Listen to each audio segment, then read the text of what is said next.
Hi guys, good morning. आज हम पढ़ने वाले हैं साइंस, और साइंस में हम पढ़ने वाले हैं बेसिक टू हाई, मतलब छोटी से छोटी चीज से लेकर हम हाई से हाई चीज को कैसे समझें। तो छोटी छोटी चीज होती क्या है इस संसार की? अगर सबसे छोटी चीज के बारे में बात करें, सबसे छोटे कण के बारे में बात करें, तो वो होता है परमाणु, undivided particle. A particle that is can not be divided further, मतलब उसको आगे डिवाइड नहीं किया जा सकता है, ठीक है, नहीं तोड़ा जा सकता है। तो वो होता है हमारा परमाणु, ठीक है। परमाणु से बात करते हैं। ये एक हमारा परमाणु हो गया। इसको अगर जूम करके देखा जाए तो परमाणु है, और परमाणु के अंदर क्या होता है? सबसे पहले तो परमाणु किसे कहते हैं, तो ये हमको समझ में आ गया। ऐसा कण जिसको, या फिर छोटा से छोटा ऐसा कण, सबसे छोटा कण जिसे आगे ज्यादा नहीं, आगे और नहीं तोड़ा जा सके,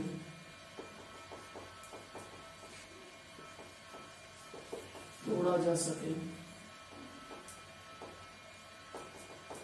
क्या कहलाता है? हमारा परमाणु, ठीक है। परमाणु तो हो गया। अब पॉइंट ये कि परमाणु के अंदर कुछ होता है क्या, है ना? तो उस चीज के बारे में बात करें तो परमाणु के अंदर हमने पता किया, हमने नहीं, हमसे पहले साइंटिस्ट पता कर चुके हैं। तो परमाणु के अंदर क्या होता है? एक न्यूक्लियस होता है। जैसे परमाणु के अंदर क्या होता है? न्यूक्लियस। इसको न्यूक्लियस बोलते हैं, या फिर नाभिक, ठीक है। नाभिक होता है। नाभिक के अंदर होते हैं दो, कह सकते हैं वो पॉइंट, परमाणु के अंदर दो तत्व पाए जाते हैं। तत्व कह सकते, तत्व तो पूरा होता है, लेकिन दो चीजें होती है। कौन कौन सी चीज होती है? एक तो होता है P+, और एक होता है 0n1, मतलब एक तो होता है प्रोटॉन और दूसरा होता है न्यूट्रॉन। न्यूट्रॉन क्या होता है?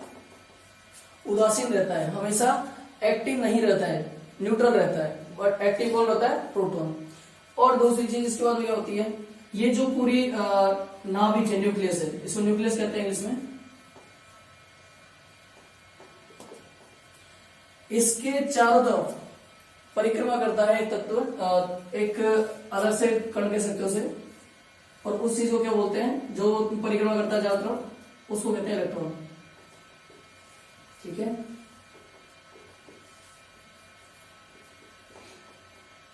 अब इसमें एक पॉइंट होता है कि जो इलेक्ट्रॉन होता है वो प्रोटॉन के बराबर होता है, ठीक है। तब जाके हमारा ये नाभिक कह सकते हो कि बैलेंस में रहता है ना, ना तो पिछड़ता है ना ही फूलता है। तो इलेक्ट्रॉन और प्रोटॉन दोनों हमारे बराबर होता है, ये बाहर होता है, ये अंदर होता है, दोनों आपस में बैलेंस करके रखते हैं। तो ये चीज हुई हमारी परमाणु। परमाणु के अंदर क्या क्या होता है? प्रोटॉन होता है, न्यूट्रॉन होता है, और इलेक्ट्रॉन बाहर की तरफ चक्कर लगाता है, और जो कंप्लीट पैकेज होता है उसको बोलते हैं नाभिक, ठीक है। अब परमाणु से मिलकर क्या बनता है, तो ये चीज आपको बता दूं, एक और एक, अगर दो परमाणु मिलते हैं, मतलब एक से ज्यादा परमाणु जो आपस में मिल जाते हैं, तो उसे कहते हैं अणु, ठीक है। यहां पे लिख सकते हैं इसको मॉलिक्यूल, अणु।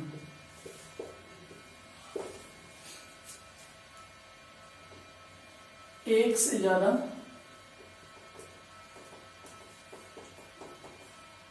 परमाणु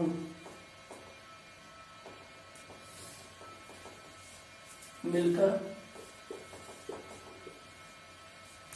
अणु बनाते हैं,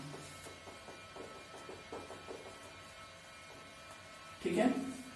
जैसे कि हाइड्रोजन का हो गया, हाइड्रोजन का एक है, ठीक है। तो हाइड्रोजन प्लस हाइड्रोजन, ये दोनों तो परमाणु है, एटम, इसको एटम भी बोलते हैं, इंग्लिश में एटम बोलते हैं इसको। तो एक एटम और एक एटम क्या हो गया? दो एटम, तो दो एटम को क्या बोलेंगे? मॉलिक्यूल्स, अणु बोलेंगे इसको। तो ये हाइड्रोजन का अणु हो गया। ये अकेला क्या था? परमाणु था, लेकिन जब एक से ज्यादा अगर परमाणु मिल गया तो क्या बन गया? अणु बन गया, मॉलिक्यूल्स। ये चीज हमारे समझ में आएगी। जैसे ऑक्सीजन है, O+O बराबर O2, ठीक है। तो डबल परमाणु मतलब मॉलिक्यूल मिल गया आपका। अब इसके बाद में अगर बात करते, देखो हमको एटम समझ में आ गया, अणु समझ में आ गया, तत्व, तत्व होता है एलिमेंट, इसको बोलते हैं एलिमेंट। एलिमेंट जो भी होता है 118 एलिमेंट अभी तक ज्ञात है हमारे आवर्त सारणी में, ठीक है। और उन एलिमेंट में से हर किसी एलिमेंट के अंदर अपना अपना एटम होता है, ठीक है। तो अपने अपने मॉलिक्यूल्स होते हैं। तो मॉलिक्यूल्स कैसे बनते हैं, इससे ज्यादा। तो एटम हमको ये एलिमेंट समझ में आ गया। यौगिक क्या होता है, कंपाउंड। कंपाउंड यौगिक की अगर डेफिनेशन की बात की जाए तो किसी भी जब किसी यौगिक में, यौगिक का मतलब होता है कोई भी तत्व समान अनुपात में जब उपस्थित हो किसी भी पदार्थ में। देखो ये समझ लो कि तत्वों से मिलकर बनता है यौगिक, लेकिन यौगिकों में क्या होता है, बैलेंस बराबर होता है। जैसे कि एक एग्जांपल है कि चाय हम बनाते हैं तो उसमें चीनी का और पानी और दूध इन तीनों का अनुपात बराबर होता है। अगर एक का भी अनुपात बढ़ गया तो वो चीज बिगड़ जाएगी। अगर पानी ज्यादा हो गया तो चाय ढंग की नहीं बन पाएगी, अगर उसमें दूध ज्यादा हो गया तो भी उसका टेस्ट अलग होगा, और अगर चीनी ज्यादा हो गई तो मीठी ज्यादा हो जाएगी। तो बैलेंस बराबर होगा तब जाके कोई चीज बनेगी। तो ये हमारा यौगिक का बात हुई। कंपाउंड इसको बोलते हैं। पदार्थ, पदार्थ के अंदर कह सकते हो कि मिक्स मटेरियल होते हैं, मतलब मिक्स एलिमेंट होते हैं पदार्थ के अंदर, अलग अलग तत्व मिक्स होकर रहते हैं, तो वो होता है हमारा सब्सटेंस या पदार्थ, ठीक है। अब एलिमेंट कौन कौन से होते हैं कि छोटे से एग्जांपल्स की बात करें तो हम यहाँ देख लेते हैं। ये हमारे आवर्त सारणी के अनुसार है। हाइड्रोजन पहला हमारा एलिमेंट होता है आवर्त सारणी, मतलब पीरियोडिक टेबल्स, ठीक है, जिसको मोजले ने बनाया था जो लेटेस्ट है। एच हाइड्रोजन, हाइड्रोजन का पीरियोडिक टेबल में कौन सा नंबर है, 1 नंबर है, ठीक है। तो इसमें एक ही प्रोटॉन होता है और इसका इलेक्ट्रॉन भी एक ही है, तो इसको अकेला है इसलिए इसको आवारा भी बोलते हैं। आवारा तत्व कहते हैं इसको, हमारी आवर्त सारणी का। हाइड्रोजन को क्या कहते हैं, हाइड्रोजन को आवारा तत्व। मतलब ये फिक्स नहीं होता है, इसको कहीं भी हम यूज कर सकते हैं, ठीक है। दूसरा होता है हीलियम। हीलियम दूसरा नंबर है इसका, हीलियम। तीसरा हमारा लिथियम, ठीक है, Li 3 number lithium. Be beryllium 4 number है। B से बोरोन है जो 5 नंबर है। C से कार्बन है जो 6 नंबर है। N से नाइट्रोजन है जो 7 नंबर है। O से ऑक्सीजन है जो कि 8 नंबर है। F से फ्लोरीन है जो हमारा 9 नंबर है। नियोन जो कि 10 नंबर पे है। और सोडियम है हमारा, इसको नाइट्रियम बोलते हैं, ठीक है, लैटिन भाषा में, इसलिए इसका नाम Na से है। 11 नंबर है सोडियम, ठीक है। मैग्नीशियम है जो कि 12 नंबर है। और एल्यूमिनियम है जो हमारा 13 नंबर है। सिलिकॉन है हमारा जो 14 नंबर है, इसको हिंदी में भी लिख सकते हैं।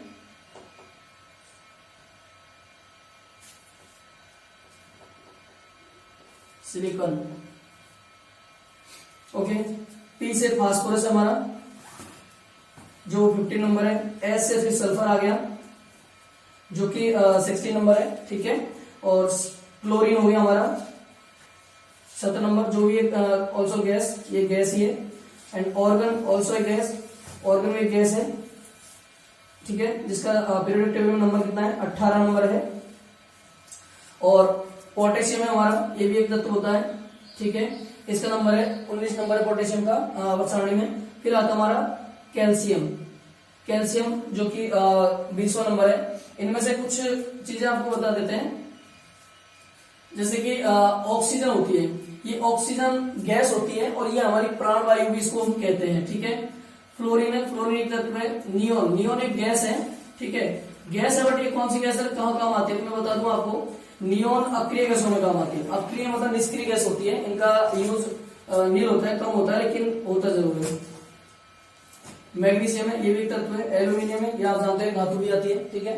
सिलिकॉन बिल्कुल एक तत्व है। फास्फोरस, फास्फोरस के बारे में बेसिक आपको बता दूं, 2 तरह के फास्फोरस होते हैं, एक तो सफेद फास्फोरस, एक लाल फास्फोरस। इनका बेसिक यूज कह सकते हो बारूद बनाने में, समथिंग ऐसा होता है, ठीक है। माचिस की तीलियां फास्फोरस से बनती है। प्लस हमारे जो बॉडी का पौष्टिक मटेरियल होता है, यूरिन, टॉयलेट का मूत्र कह सकते हो, उसमें भी फास्फोरस पाया जाता है। एक साइंटिस्ट था, बहुत पागलपन के हद पे काम किया, उसने हजारों लीटर टॉयलेट को स्टोर किया। उसने सोचा कि टॉयलेट से सोना बन सकता है, क्योंकि पीला होता है टॉयलेट। तो उसने अपने घर के बेसमेंट में इतना कलेक्ट किया, उसको फिर गर्म करके उसको सुखाया, तो उसके अंदर से पाउडर बचा। तो उसने सोचा सोना बचेगा, लेकिन हुआ क्या, उसके अंदर चमकीला पदार्थ बचा, और वो क्या था, वो फास्फोरस था, ठीक है। सल्फर है, क्लोरीन के बारे में बता दिया आपको। और कैल्शियम, मैं बता दूं आपको कि हमारे शरीर की जो हड्डियां होती है उसके अंदर कैल्शियम और फास्फोरस दोनों होता है। हम कहते हैं दूध पीना चाहिए, क्योंकि दूध के अंदर क्या पाया जाता है, कैल्शियम पाया जाता है, ठीक है, और फास्फोरस। हमारा दांत का निर्माण ही नहीं सकता है, क्योंकि व्हाइट होता है प्लस मजबूत भी होता है। हाँ, तो इसी बात में बताया, दांत का सबसे मजबूत पदार्थ कौन सा होता है, बाहरी हिस्सा, और वो किससे बना होता है? एनामेल से। ठीक है, तो ये हमारे एलिमेंट हो गए। इसके बारे में बात करेंगे। देखो हमने तत्व पढ़ लिए, तत्व के बाद में हमने अणु पढ़ लिए हैं, और परमाणु, अणु, तत्व पढ़ लिया, तत्वों से यौगिक पढ़ लिया, और फिर पदार्थ। तो इसके बारे में हम अब एक चीज पढ़ेंगे कि जब हमने पदार्थ पढ़ लिए तो अब रिएक्शंस क्या बात चलते हैं। रिएक्शंस से पहले थोड़ी सी बेसिक चीज समझाता हूँ कि पदार्थ होते कितने प्रकार के। तो पदार्थों का प्रकार होता है, 3 प्रकार होते हैं। पहला होता है हमारा ठोस यानी सॉलिड। इसको सॉलिड के 2 टाइप्स होते हैं, एक तो मेटल कह सकते हो, एक नॉन मेटल कह सकते हो। मतलब एक तो धातु के रूप में होता है, एक अधातु के रूप में। मेटल की खास बात क्या होती है? देखो मेटल को हम खींच सकते हैं, पिघला सकते हैं, उससे कोई नई चीज बना सकते हैं, राइट। और नॉन मेटल होता है लाइक स्टोन, पत्थर। अगर उसको हमने खींचा या उसको ऊपर प्रेशराइज किया तो वो टूट जाएगा, बिखर जाएगा। जैसे अभ्रक हो गया, ग्रेनाइट हो गया, ठीक है, ये चीजें टूट जाती है। तो ये हमारा हो गया सॉलिड, द्रव।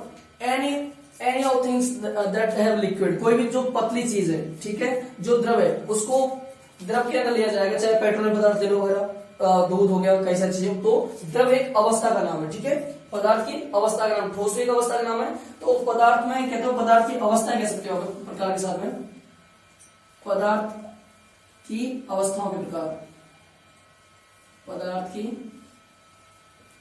अवस्था के प्रकार, ठीक है, ये चीज हो जाएगी।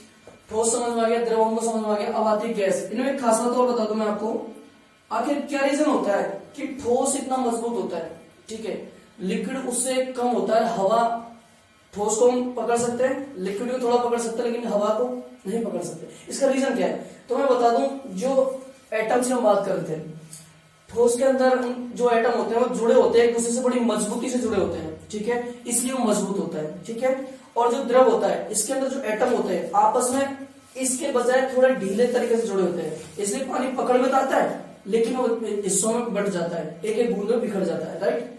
लेकिन गैस को हम इस तरह नहीं पकड़ सकते हाथ के हथेली में, राइट, क्योंकि उसके जो परमाणु होते हैं, अणु होते हैं, वो बहुत ही ज्यादा मात्रा में अलग अलग होते हैं, बहुत ही ढीले प्रकार से बने होते हैं, ठीक है। तो ये तीनों चीज समझ में आई, ठोस, द्रव और गैस, तीनों पॉइंट हो गए। अभी पदार्थ की अवस्था समझ में आई। अब बात करते हैं, देखो रिएक्शन क्या होती है, chemical reactions in chemistry. Science में रसायन अभिक्रिया क्या होती है? तो अभिक्रिया का मतलब क्या होता है? अभिक्रिया का मतलब होता है कोई 2 चीजों का आपस में मिलना और तीसरी चीज को बनाना, ठीक है। अब वो किस किस कंडीशन में बनती है, उसमें टेम्परेचर का फर्क पड़ता है, दाब का फर्क पड़ता है, ठीक है। तो ये कुछ चीजें होती है बीच में। तो जैसे कि नॉर्मल एग्जांपल दिया हमने, जल, कहते हैं जल ही जीवन है। तो जब हाइड्रोजन गैस और ऑक्सीजन गैस, हाइड्रोजन गैस और ऑक्सीजन गैस दोनों को अगर आपस में मिलाया जाता है तो द्रव यानी जल यानी पानी का निर्माण होता है, that is hydrogen dioxide, H2O। Hydrogen के 2 परमाणु, मतलब कह सकते हो हाइड्रोजन का एक अणु, सिंपल, हमने समझा अणु कैसे बनता है, H2, और ऑक्सीजन के 2 परमाणु, 2 लगा हुआ है, इट मींस ऑक्सीजन के भी 2 परमाणु, अणु को मिला क्यों बनेगा एक अणु। तो हाइड्रोजन का और ऑक्सीजन के जब एक एक अणु को साथ में मिलाया जाएगा, रिएक्शन करवाई जाएगी, तो क्या बन जाएगा, H2O, जल बन जाएगा, ठीक है। ये हमको समझ में आया। अब एक चीज समझेंगे कि सर अभिक्रिया में जो भाग लेने वाले पदार्थ होते हैं उनको क्या कहेंगे, और जो अभिक्रिया में भाग लेने वाले पदार्थों ने जो भाग लिया है, अभिक्रिया पूरी होने के बाद उनसे नई चीज क्या बनी, तो उसके बारे में समझें। जो रासायनिक अभिक्रिया में जो भाग लेने वाले पदार्थ होते हैं उनको कहते हैं अभिकारक, उनको कहते हैं अभिकारक। अब जैसे हाइड्रोजन ऑक्सीजन, इनकी अवस्था हमने बता दी क्या है, गैस है दोनों, ठीक है, और इन्होंने भाग लिया तो क्या कहेंगे, अभिकारक। प्लस अब फाइनली क्या होता है, नई चीज जो बनी उसको क्या कहेंगे, तो रासायनिक अभिक्रिया से बनने वाले नए पदार्थ को क्या कहते हैं, उत्पाद। जो रासायनिक अभिक्रिया होने के बाद नई चीज जो बनकर आई है उसको क्या कहते हैं, उत्पाद, ठीक है। तो गैस से दोनों का रिएक्शन हुई, द्रव बना, नया पदार्थ बना। एक और एग्जांपल ले सकते हैं हम यहाँ पर, खाने का नमक का तो सुना ही होगा, खाने का नमक, टाटा साल्ट। तो Na+Cl, Na 11 नंबर, यहाँ पे Na आएगा 11 नंबर, इसको नाइट्रियम बोलते हैं, सोडियम, ठीक है, नाइट्रियम रासायनिक नाम है, तो सोडियम और 17 नंबर क्लोरीन। तो सोडियम और क्लोरीन का जब आपस में रिएक्शन करवाया जाता है तो क्या होता है, NaCl, सोडियम क्लोराइड, ठीक है, जो कि खाने का नमक होता है। आज से हम अगर विज्ञान की भाषा में बात करेंगे खाने के नमक को क्या कहते हैं तो क्या कहेंगे, सोडियम क्लोराइड। ओके, और ये चीज हम समझ सकते हैं पदार्थ क्या होता है, तत्वों के आपस में मिलने से पदार्थ का निर्माण होता है। ठीक है, तो ये कुछ बेसिक जानकारी थोड़ी सी हमने साइंस के बारे में पढ़ी थी, और इसी तरह से अपडेट करें अपने आप को, और नए टॉपिक्स के साथ में अब अगला वीडियो बनाएंगे वो आपके लिए बहुत यूजफुल रहेगा, इसे जरूर शेयर करें। Thank you.